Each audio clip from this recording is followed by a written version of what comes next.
Bienvenidos un día más, soy Santi y esto es Fuego Loco. Hoy recetón dulce, no puede ser más fácil y más rica esta tarta de yogur que voy a preparar contigo.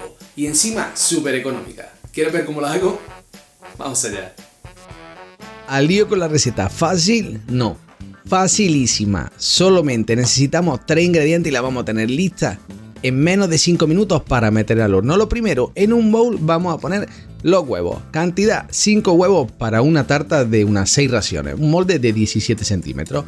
Tenemos los huevos en el bowl, varilla, tenedor, cualquier utensilio que te sirva para esto y los mezclamos. Simplemente mezclar, no queremos generar volumen de aire. Tiempo real, mira, esto es lo único que he hecho. Ahora añadimos el yogur. Aquí tengo 500 gramos de yogur natural edulcorado. Puedes usar en realidad el yogur que quieras. Con azúcar, sin azúcar.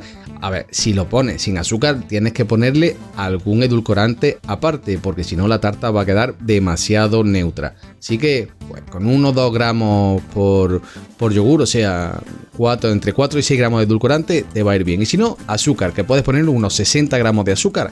También va a quedar genial. Mezclamos. Bien, mira, la rapidez de esta tarta es increíble, que hoy no estoy ni poniendo cámara rápida, esto es tiempo real.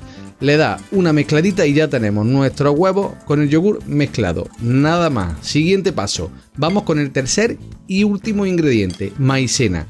Esta tarta va con maicena, almidón de maíz, que es exactamente lo mismo, y no lleva harina. Entonces, para todos aquellos que siempre me pedís recetas que no lleven harina, aquí tenéis una y encima sin azúcar, que está muy buena, es un postre riquísimo, súper fácil de hacer y que lo prepara en cuestión de minutos. Bueno, aparte luego el horneado, pero la ejecución es muy rápida. Ya lo tenemos y acabamos de mezclar con las varillas. Y mientras que yo me quedo aquí mezclando, recordatorio importantísimo, aquí abajo tienes el botón para suscribirte, que si aún no estás suscrito, te pido que te suscribas para que el canal crezca y poder traerte muchísimas más recetas como esta. También tienes la campanita para que YouTube te avise cada vez que subo un vídeo, que estoy subiendo infinidad de recetas, martes, jueves, sábado, recetas de todo tipo, dulces, saladas, panes, pizzas de todo el mundo.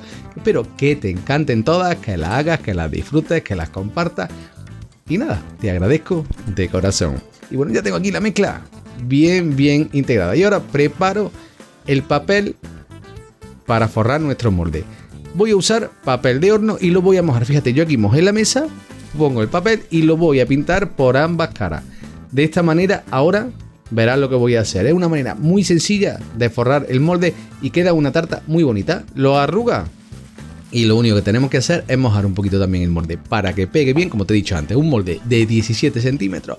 Y ahora vamos a acomodar nuestro papel de horno dentro. Es exactamente la misma técnica que se usa para hacer la tarta de queso de la viña.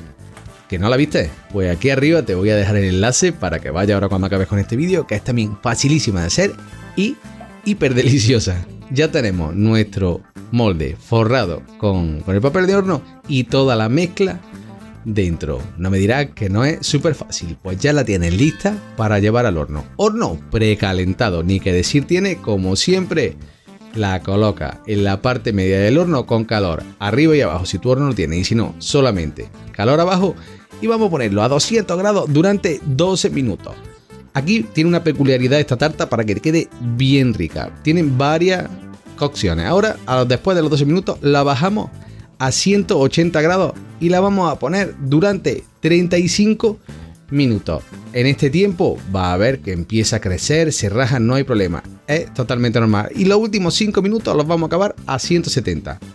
Perfecto, 5 minutos más, 170 grados. Cada horno es diferente, así que tú ve chequeando el tuyo. Cuando tenga este colorcito y la sacas y tiemble un poquito todavía, ese es el punto perfecto. Para estar seguro de que está bien cocida, la pinchas con un palillo y si sale limpio, como yo lo tengo aquí, la tienes perfecta para sacar y dejar enfriar. Una vez que enfríe, la puedes comer tibia o podrías dejarla en el frigorífico un rato y comerla fresquita. Eso ya a tu gusto. Mira cómo después de sacar el horno se viene abajo y se queda de esta forma tan bonita, tan rústica, que a mí personalmente me encanta. Sacarla del papel de horno es súper sencillo, no se queda nada pegada, puedes estar muy tranquilo y ya la tienes lista para disfrutar. Ahora, como siempre, la voy a cortar para que la veas por dentro y bueno, tendré que probarla. Es una tarta muy rica que bueno, puede acompañar con infinidad de cosas. Puede acompañarla con un poquito de dulce de leche, puede acompañarla con un hilo de chocolate, como voy a hacer yo ahora después. Puedes ponerle una bola de helado, que si no viste los helados del canal, te voy a dejar aquí una receta para que vayas ahora también si quieres verla, que estoy seguro que te va a encantar. Y bueno, mira la pinta que tiene esto. Esta la estoy comiendo fría, pero si la dejas templada queda riquísima también. Aquí, ingredientes como siempre. Y no te olvides, abajo en la descripción también los tienes. Ya tienes tu tarta de yogur lista para disfrutar. Espero que la hagas, te encante y me dejes en comentarios con qué la acompañaste. Y como siempre te digo, si te gustó el vídeo, manita arriba, comparte, suscríbete y dale a la campanita para no perderte nada. Y nada de eso, un beso y hasta la próxima.